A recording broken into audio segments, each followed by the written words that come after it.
कश्मीर को देश से अलग रखने के लिए इस महान राजा को जानबूझकर भुला दिया गया।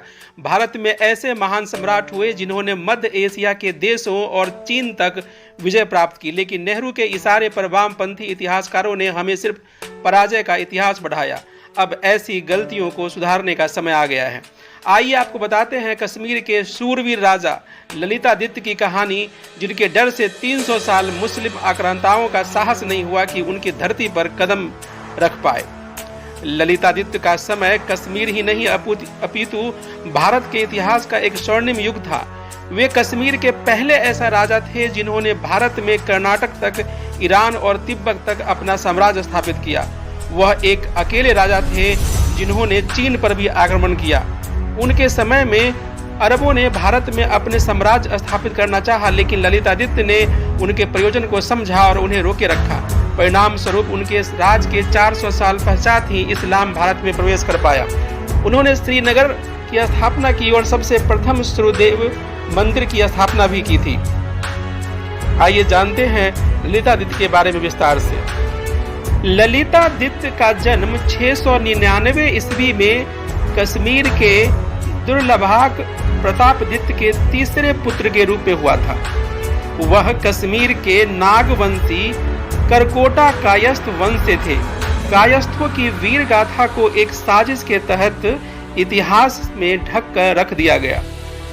करकोटा कायस्थ परिवार मुख्य रूप से दशकों से कश्मीर के राजाओं की सेना में सेवारत थे।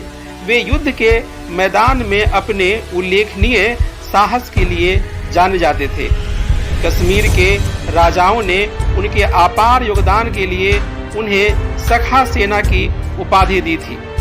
ललितादित्य का बचपन का नाम मुक्तापीड़ था और उनके बड़े भाई चंद्रपीड़ और तारपीड़ थे। मुक्तापीड़ ने 724 ईस्वी में कश्मीर राज्य पर अधिकार कर लिया।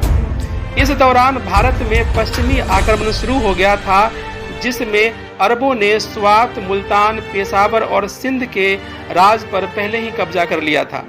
अरब शासक मोहम्मद बिन कासिम पहले से ही कश्मीर और मध्य भारत पर कब्जा करने की धमकी दे रहा था। उसने लद्दाख के दरदास, कभोज और भट्टों से लड़ाई लड़ी, जो तिब्बती शासन के अधीन थे। ललितादित्य ने स्वयं सभी राजाओं को हराकर युद्ध में सेना का नेतृत्व किया और लद्दाख के क्षेत्रों पर नियंत्रण स्थापित किया। ललितादित्य और यशोवर्मन की गठबंधन ने अरबों को हराकर उन्हें कश्मीर में प्रवेश करने से रोक दिया। उन्होंने बाद में काबुल के रास्ते तुर्कस्तान पर आक्रमण किया। ललितादित्य ने भारत के पश्चिम और दक्षिण में अधिकांश स्थानों पर, जो महाराष्ट्र में राष्ट्रकूट, दक्षिण भाग में पल्लव और कलिंग से शुरू हुआ, का अधिग्रहण किया। उन्होंने चीनियों को हराने के बाद अपने राज्य का विस्तार मध्य चीन तक कर दिया, जिसके बाद उनकी तुलना सिकंदर महान से की गई। कश्मीर के इस साम्राज्य को इससे भारी धन प्राप्त हुआ और ललितादित्य ने कश्मीर पर बड़े पैमाने पर बुनियादी ढांचे के निर्माण के लिए धन का उपयोग किया।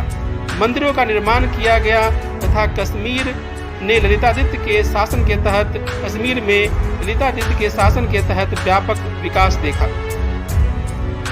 ललितादित्य बहुत बड़े उदार राजा थे। हालांकि वे हिंदू परंपरा के प्रबल अनुयायी थे, लेकिन सभी धर्मों का सम्मान करते थे। उन्हें बहुत दयालु शासक कहा जाता है। वे जनता की समस्याओं को सुनते थे। वर्ष 760 ईस्वी में उनकी आकस्मिक मृत्यु से ललितादित्य युग का अंत हो गया।